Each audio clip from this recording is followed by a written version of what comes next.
thank you for such a kind invitation, and it is completely brilliant to be here in New York amongst so many friends.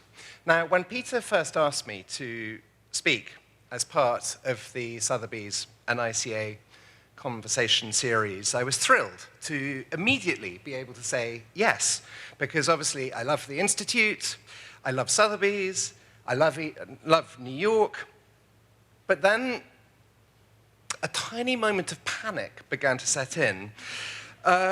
Thinking about it a bit more, I was asking myself, what exactly am I going to speak about?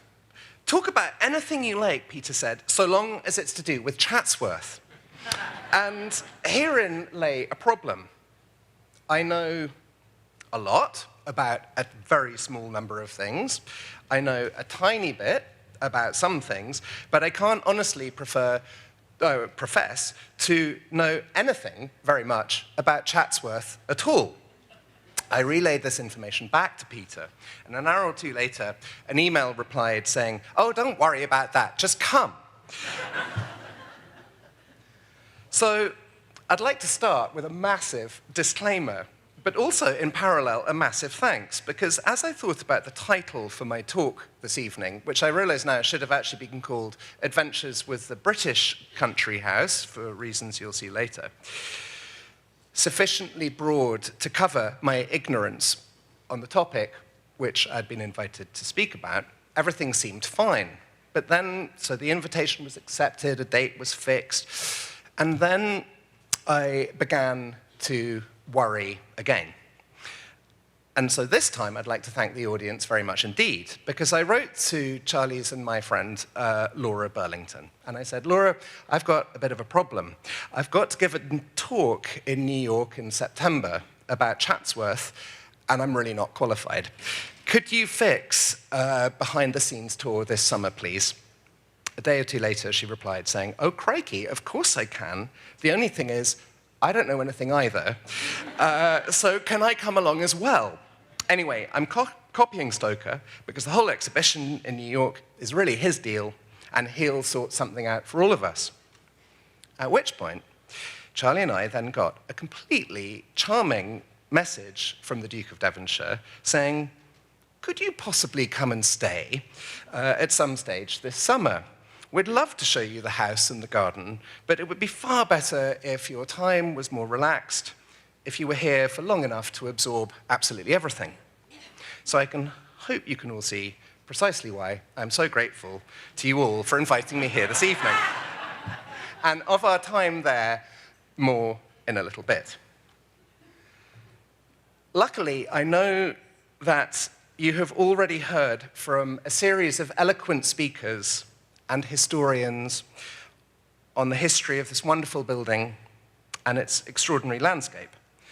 And somehow, this makes me feel a little bit less fraudulent standing in front of you this evening, for I think I'm not actually being asked to rehearse any dates or history, either of the grandeur of the ancient Dukes of Devonshire or the incredibly glamorous and somewhat tragic 20th century history of this wonderful family, who moved back into the house, restoring it and breathing new life into it in the post-war period when so many great houses were in irreversible decline.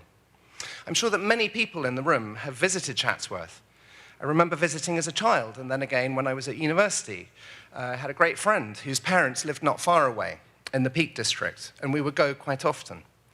That was the time, I guess, from aged about 13 or 14 up until leaving university, aged 22 or 23, when my mind, I think our minds, are first infused with that wonderful mystery, the heady atmosphere of English country houses, the same time in my life as I was making my first proper trips to Italy or Spain, France, then later on into Greece, Turkey, Syria, India. It's an incredible time in your life when you're breathing in the rich air of classical history, of country house collections, of the Grand Tour.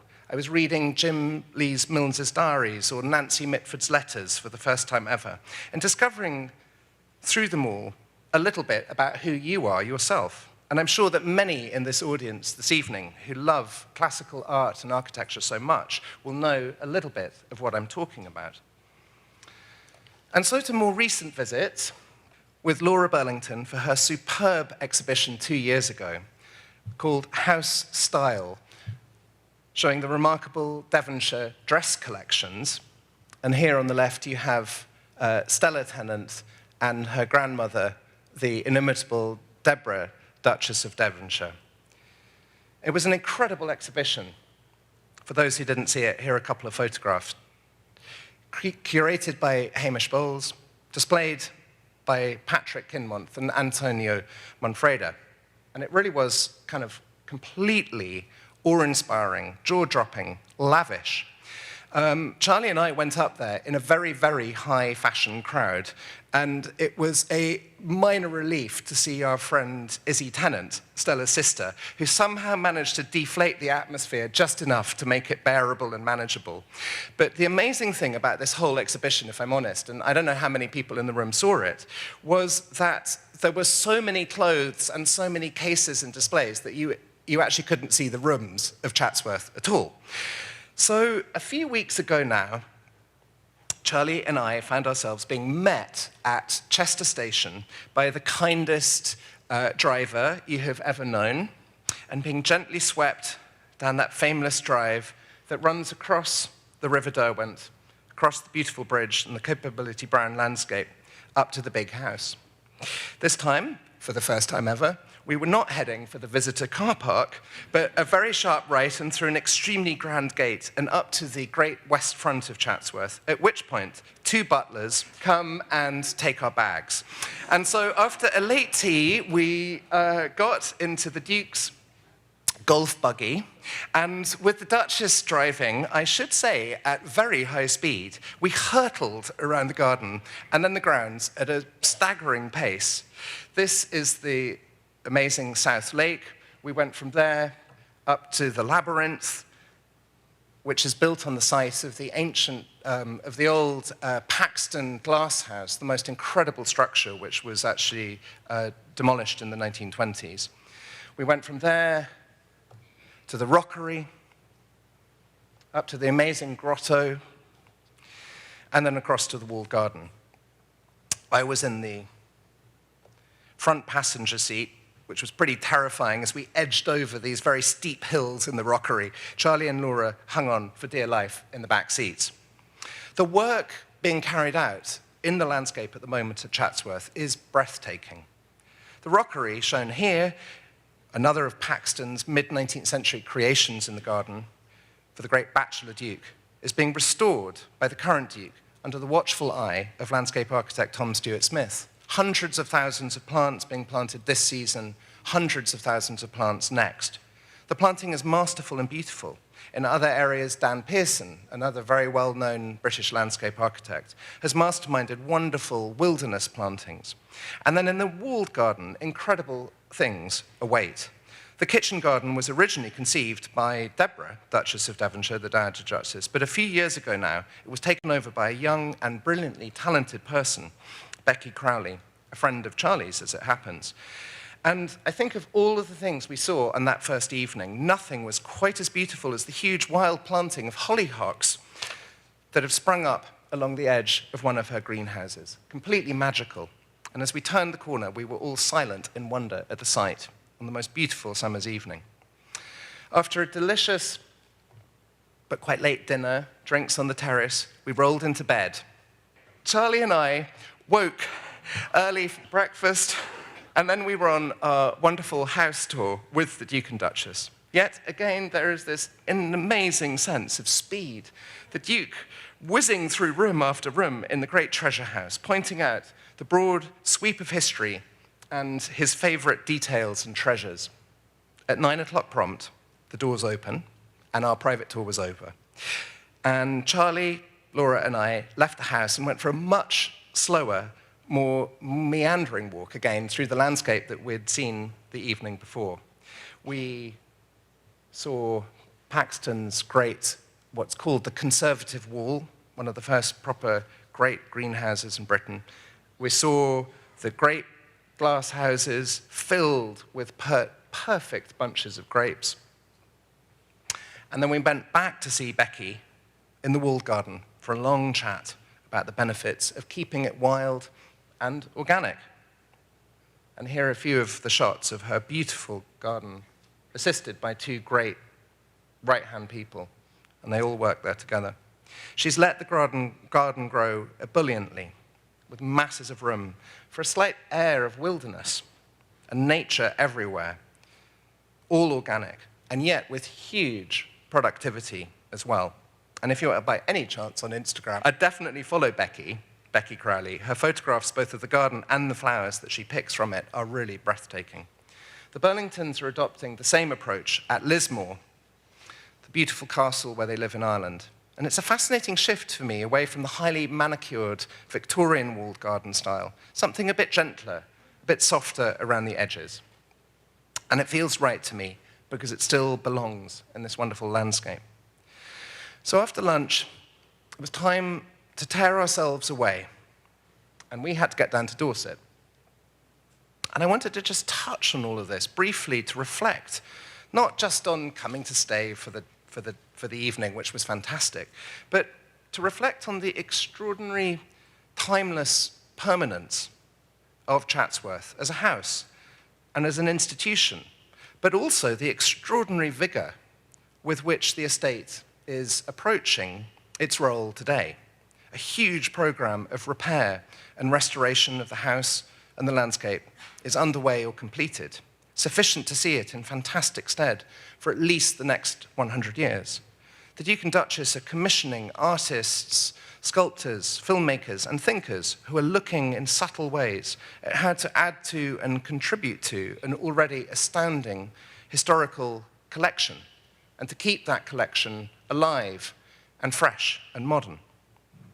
The energy involved in this is profound, and it's repeated, I'd like to say, by so many of the great estates across the United Kingdom. Only on Thursday, last week, I was at a gathering of landowners and architects at Blenheim Palace, which we see here on the slides now, celebrating the Prince of Wales's foundation and his landowner legacy initiative, in which he is urging the great estates, custodians of land, houses, of landscapes, and of an entire local economy, to create and steer forward new housing development projects that are exemplary and which are built to last. And on this rather free-flowing platform that I've so kindly been given this evening, I would like to touch on that again at the end of this talk. But the overriding impression you get here, as in so many of the houses, is that sense of energy and enthusiasm that the historic landowners now have. It's a completely changed position from the 1950s, the 60s, and 70s. It seemed as if the way of life embodied by the country house was severely under threat, possibly not capable of survival for another decade. A moment encapsulated no better in England than in the extraordinary Victoria and Albert Museum exhibition organized by Dr. Roy Strong, then director, The Destruction of the Country House, held in October 1974. And this poster is from the original exhibition. Here's a view of the show designed by Robin Wade. And this is a quote from a very interesting blog written by a writer called Matthew Beckett, who has an excellent blog called The Country Seat, who describes the whole exhibition in detail. Designed by Robin Wade, the layout took visitors through a short display showing the glories of the country house. But then, as they turned a physical and symbolic corner, they were faced with an almost full-height portico tumbling to the ground, the Hall of Lost Houses. On the pillars and walls were photographs of some of the hundreds already lost, whilst in the background, the esteemed architectural historian John Harris somberly intoned a roll call of their names. The exhibition captured the public imagination, with queues forming to see it at weekends, the catalogue becoming a bestseller, which you can still buy, obviously, on Abe Books today. Yet it wasn't just the public who were captivated by it. In the last week, the Queen, Princess Margaret, Lord Mountbatten, and various government ministers all visited the exhibition too. As a result, 1975 was designated the European Architectural Heritage Year, and minds focused on how to help ensure the survival of the nation's heritage. The show was an electrifying moment, a turning point, I think, in this story. About a decade, just less than a decade later, Clive Aslett, famous architectural writer, erstwhile editor of Country Life magazine, published his brilliant book, The Last Country Houses, describing the last great Edwardian house-building age in Britain. But 2 years later, in 1984, the architectural historian John Martin Robinson wrote his book in the defiance of the finality of that title, his wonderful and inspirational book, The Latest Country Houses, which told a completely different story, one of renewal and reconstruction and of new building, that I think provided another important turning point in our narrative. I so well remember discovering John's book in the University Library at Edinburgh and being bowled over. I actually couldn't really believe, as a young, not even quite thinking of being an architect at that stage, to consider that it might be possible to design new houses that belonged in this great and undying tradition. But now I wanted to touch on a few of my own small adventures in the English country house in our own practice in London, and which, in our small way, are part of a movement that has seen not just the ending of the destruction of the English country house, but in the last quarter of the 20th century, the first decades of the 21st, its remarkable revival. So I wanted to start with an ongoing adventure, one which is at the very least on the cusp of being finished. Chettle, a house in Dorset that I've been working on now for 4 or 5 years. It was built in 1710. It is a wonderful, powerfully Baroque building designed by the great English architect Thomas Archer, who was the only one of the late 17th and early 18th century English architects who actually physically made the long, difficult, and complicated journey to Rome and to Italy. His buildings are therefore infused with an original sense of Roman and Renaissance antiquity. It's unfiltered by textbooks or hearsay. Chettle House sits in a beautiful valley on the edge of a tiny, unspoiled village of the same name in North Dorset, and was being sold for the first time in 250 years, sadly now separated from the estate alongside it. And we worked here with the architect Hugh Petter of Adam Architecture, who I'm sure is known to many people in this room, and with Pitt Morrison, the superb landscape architect with whom I've collaborated on many projects. And here you see the the east front in Pitt's amazing new reflecting pool created in the landscape there. The house was, it's true to say, in pretty terrible condition when we started. The entire roof was failing. The basement was riddled with damp. The building had been poorly split up into 5 or 6 flats. And here are just a few of the photographs of how it was looking when we first got there. Not very safe wiring, just for a start. The principal rooms were in reasonable order, but the further up the house you got, the worse the conditions became. In fact, the families who'd been living there had basically retreated out of the top two floors because the weather was coming in so badly. My clients, Tom and Rosamond Sweet-Escott, have carried out an extraordinary effort to sort everything and make the house good, not just for their tenure, but really for the next 200 or 300 years, I would say. The house sits repaired and restored in Pitt's wonderful new emerging landscape. And here are some of the pictures where it's being cleaned out and under reconstruction. This photograph shows the amazing vaulted basements of Thomas Archer's house, which really feel that you're sort of in Renaissance Italy. It was completely amazing. Now, what had happened, rising damp had sort of come up the house in the 1960s and 70s, and you can see a mark about 3 or 4 feet up off the floor level, where the family living there at the time had decided the simplest way of dealing with this water coming in was to build a false floor out of concrete 5 feet up to get away from the water. So all of that infrastructure needed to be taken out before we could even begin to think about how the rooms were going to, how they were going to be. This is the outside of the house, halfway through reconstruction. You can see that some of the stone repairs have now taken place, but the amazing task of reconstructing and rebuilding all of the windows, where each piece of original early 18th century joinery was taken out and worked by an incredible team of craftsmen who kept all of the original wood where they could. They framed in kind of new timber, new oak, where the old one had completely rotted away. And wherever an original pane of glass was in the window, it was very carefully taken out and put back in the same place. And where the original glass had gone, new crown glass was blown. I mean, it was an incredible dedication on the part of the owners. Here's one of the rooms nearing completion, which I'll show you in a minute. And there's the house, resplendent once again.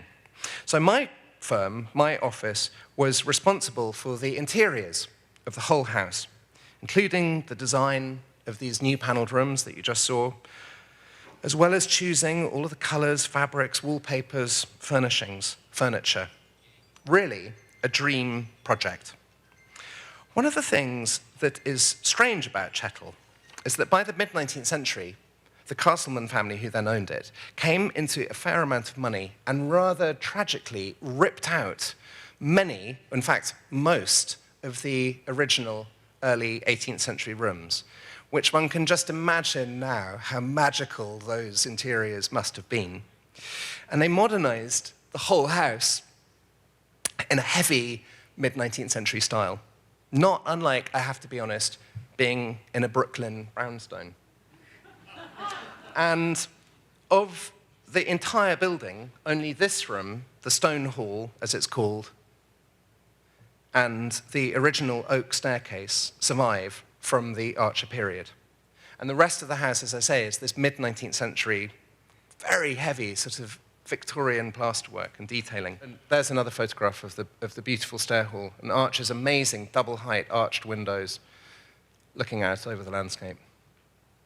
In the drawing room, my client, Tom, had decided that he wished to create a new interior that drew direct inspiration from the early 18th century paneled rooms.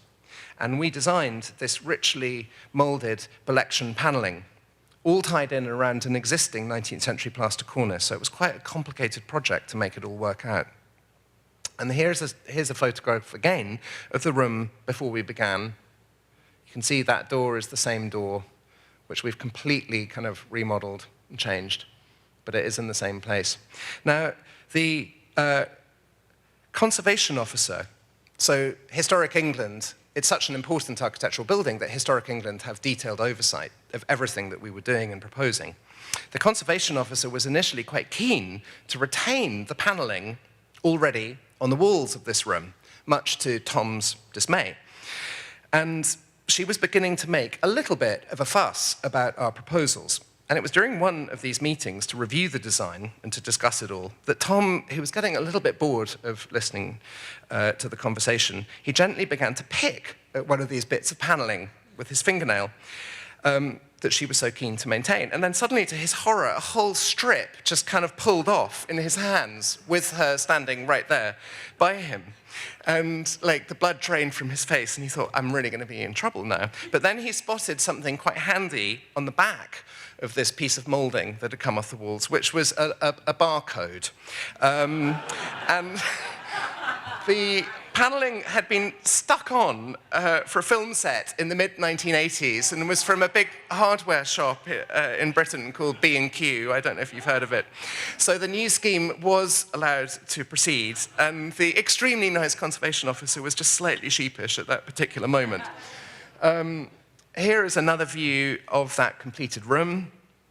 Tom was very keen in his library end of the room that he wanted a pair of William Kent bookcases, and you don't need me to be standing here in Sotheby's to tell you that a pair of William Kent bookcases doesn't really exist these days on the on the market. So we had these ones made by a fantastic furniture maker called David Correndon, beautifully pulled together.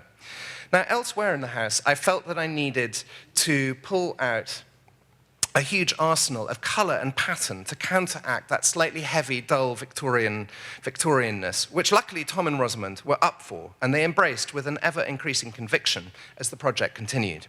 This is Rosamond's study with a superbly digitally produced Chinese wallpaper by the renowned conservator Alison McDermott.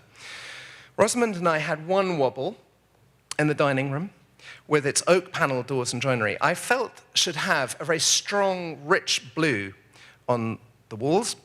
This is Farrow and Ball's St. Giles blue, named for those of you who've possibly heard the Earl of Shaftesbury speaking about his incredible restoration of St. Giles House, just a few miles south of Chettle. The colour comes from that house. And the first coat went on, and it really looked dreadfully patchy and terrible. And I did have a moment of panic, and unbeknownst to me, Rosamond was having a moment of panic. And I said to them, do you want a rethink? But Tom, I'm glad to say, was certain that it was going to work. He asked for the second and third coats to be finished before we made that judgment. And today the room sort of fizzes with an amazing happiness, especially combined with the amazing GP&J Baker curtains in that wonderful pattern called Pertolot for the interior decorators in the room, designed, amazingly, in 1915. In the kitchen, we have more GP&J Baker fabric. They're absolutely iconic magnolia of the same 1915 collection, and William Morris willow bough wallpaper on the walls with Rosamond's beautiful dresser of mismatched china. And just running through them now, this is one of the new guest bedrooms and a guest bathroom. And then here down below the stairs, the extraordinary vaulted ceilings of Archer's wonderful basement, which we've turned into a sort of boots room and dogs' rooms and all of that sort of stuff, prep kitchens, and the early 18th century servants' staircase that had rotted away there on the right and needed full reconstruction. That's an entirely new staircase. It was a real challenge handling such a large house on such a comprehensive scale, but it was a wonderful challenge to take, and despite the massive reconstruction program, almost total rebuilding in some parts of the house that took place, I wanted to take a very gentle approach to the interior decoration, trying to create an atmosphere that felt as if the house had perhaps been lived in by these owners for maybe 30 or 40 years, imagining how the rooms might have looked if they had been redecorated at some time in the late 70s or early 80s rather than yesterday. Morris & Co. pattern, strong burnt oranges, bright blues, and then in the most architectural rooms, obviously, as you've seen, very gentle stone shades that allow the architectural bones of those rooms to speak uninterrupted. So that's a great project, pretty much finished at this point. And I'm just going to show you now one or two more. This is a wonderful ancient house we're just starting to work on, with, incidentally, what I think is probably the most beautiful drive that I've ever seen in Britain. Here in May, lined with cow parsley on either side. It's a wonderful and a fabled castle down in the southwest of England, in Cornwall. And it stands on the most beautiful peninsula, surrounded by water on three sides. You can just see the house in the middle of those green fields. The commanding position was chosen because the building was originally defensive, constructed first in the 14th century, but now largely dating from the early 17th century, Jacobean. Here is the main west front. And then the house was hugely remodeled in the early 20th century by the architect Sir Ernest Newton, who added the huge roof that you see in this drawing, which Newton did. He built new service wings and substantially remodeled the interior. And he was a fantastic architect. He's a great hero of mine. The house was then bought by the Boyd family, by a daughter of the Earl of Iver, a Guinness, in the early 1960s. And then in 1988, tragedy struck. And the interior was completely destroyed throughout the whole building by a devastating fire. The consequence, I'm afraid, of a carelessly lit cigarette left alight at night. Old Lady Boyd was quite a keen smoker. The castle was rebuilt, but not, if I'm honest, with the greatest sense of architectural integrity. The interior does, to a certain extent, I'm choosing my words carefully, feel like an 80s McMansion, contained in a sublime 17th century shell. So we're now at work on what could really become one of the happiest projects of my career, I think, remodeling and reconstructing this incredible building. We're in the phase now at the moment of really unpicking the history, understanding the fabric of the house, understanding the many challenges and changes that have occurred there over the centuries. And we're about to start our discussions. So these are some of the old watercolors of the house in the 18th century. We're about to start our discussions with Historic England and the conservation officers about our proposals. So I'm keeping my fingers crossed. At the same time, we've had a wonderful start to the project, remodeling and redecorating a large stone farmhouse on the estate for the owners who will move in to that house while the main castle is being remodeled. And then the gardens, meanwhile, contain a wonderful arboretum, a walled garden, and many, many rare plants planted by Lady Boyd. And they're at the moment being reworked and brought back to life by that genius gardening duo, my and Charlie's great friends, Julian and Isabel Bannerman, who I'm sure many people in the room will know their work. I thought you might like to see a few new country house projects that are on the drawing board in my office at the moment. These are the early sketches, well, that's a site plan. These are the early sketches for a new house we're designing in Cheshire, drawing inspiration from the late 17th century, and from houses such as Belton, built in 1685, still, I think, to my mind, one of the most perfect examples of the English country house ever built. I adore William and Mary houses with their high ceilings, tall, double-hung sash windows, with their thick glazing bars, their rich interiors with such vigorous carving and paneling. They're so full of life and energy, they're so grand and yet somehow still warm and domestic. And I think for an American audience, we can all see the direct link between this architectural style and the early Georgian architecture as America was being built out in the early 18th century. We've briefly looked at a more Baroque scheme for the same house, because when I was presenting these previous drawings, the very, very nice owner looked at me up and down and she said, "Ben, I like it, but I need a bit more jazz."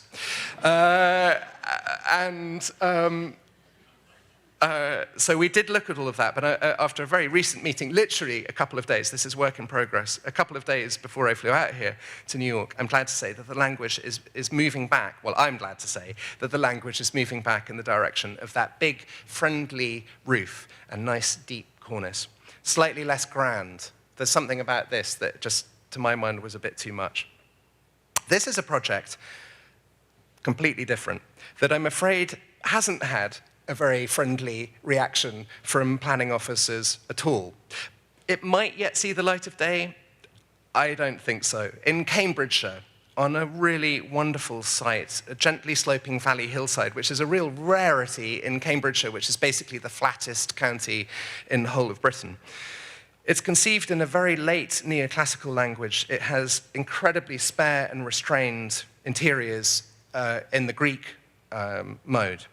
And it also happens to be designed in significant detail to be one of the most environmentally sustainable houses that I might ever build, with incredibly thick walls constructed in hemp block, which you may or may not know about, and with an extraordinary relationship with the estate surrounding it to provide all the food and all of the energy and water required to live in the building. We will see. Again, it is a case of keeping fingers, and in this case, toes crossed, which remains the situation an annoying amount of the time, I would say. And I'm sure that many of the architects in the room will know exactly what I'm talking about. This is a tiny building by comparison, but one which I've literally just designed in the last few months, a new dower house for a major country estate in Scotland. So the dower house is the building which the family would move into when they wanted to hand over their big house to their son. And in this case, the main castle had lost its dower house in a taxation settlement in the 1950s. Probably luckily for them, because that building was absolutely monumental as well. Not really what you call downsizing. This one is. So it's designed for the owners to be able to move into and enjoy their retirement without too much hassle that comes from running a big house and a big estate. It's on a really wonderful site overlooking a steeply sloped wooded valley leading down to the River Tweed in the lowlands of Scotland near Edinburgh. And it draws inspiration from the Scottish arts and crafts, sort of classical arts and crafts movement. One of my great architectural heroes called Sir Robert Lorimer, who some in the room will know. He's really famous as the Scottish Lutyens, working in exactly the same period as Lutyens, and to my mind, in many cases, an even more beautiful architect, more beautiful results. So it's very early work in progress, but it's all going well, and we submit for planning next month, everything going according to plan. And that's just the side elevation. Oh, and that's one of the emerging sketch plans. I'm going to end, it's time to end. We're going to end in Scotland. If any of you in the room were with me at a talk I gave to the ICA a couple of years ago, with Peter, you may remember this wonderful house that we've been working on for almost a decade now, slowly redecorating and reordering it room by room. The Earl of Murray's Darnaway Castle, way up in the north of Scotland near Inverness. It's a magical house with superb contents and incredible atmosphere. The far larger project that has been a massive part of my office for the last 10 years nearly, the new town for the Earl of Murray called Tornagrain, that we are planning on the Murray Estate's Castle Stewart estate, which is just by Inverness, highlighted for those of you familiar with the north of Scotland, the capital of the Highlands.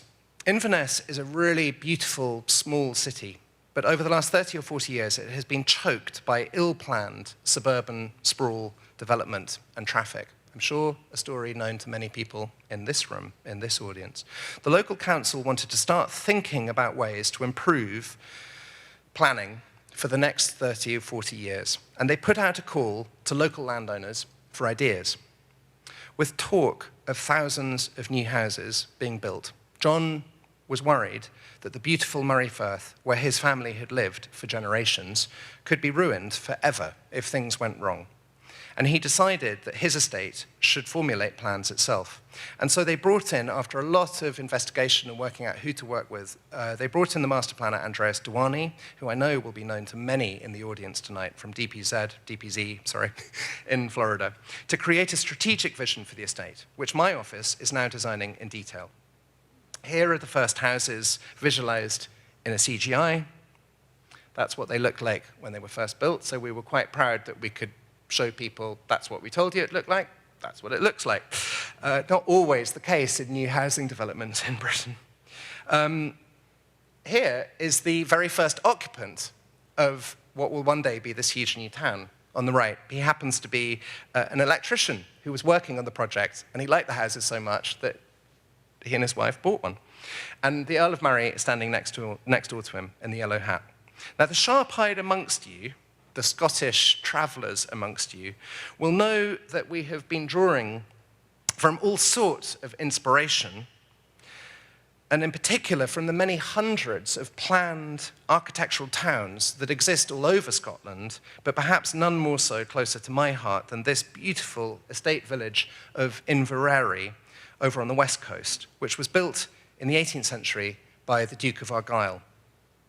One day, Tornagrain will contain 5,000 houses, a town hall, primary school, secondary school, a new high street, mixed uses of shops, restaurants, cafes, businesses, alongside a huge range of homes.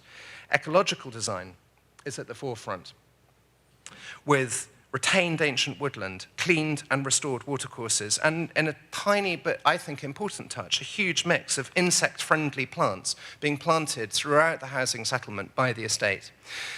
Now, the photos that I'll just run through very quickly show, literally taken in the last few weeks on my last visits, show where it is right now, the first 180 houses complete out of 5,000, the first village centre completed and occupied.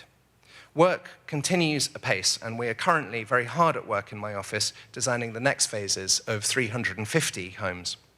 And I wanted to end with this project of Tornagrain because, to my mind, it brings us full circle as to what a great country estate means today. I mentioned earlier the Blenheim Conference held last week by the Prince of Wales's Foundation, looking at precisely these sorts of landowner legacy projects. As we face the challenges of what it means to be a great country house in Britain today, you realize that we are talking not about just stones and mortar and history and contents. We are talking about a living narrative in which the country house is part of a huge local livelihood with a powerful sense of obligation and the ability and approach to take the longest term view to everything from the restoration of houses and great landscapes, from continuing to develop and enrich collections, to using long-term stewardship to produce renewable energy, or to encourage nature conservation, and in this case, to build whole new estate villages or even towns. And in my own small way, I think I have really been blessed to spend the last 15 years of my life dabbling in every aspect of this world, and it has been lovely to share some of it with you this evening. Thank you very much for listening.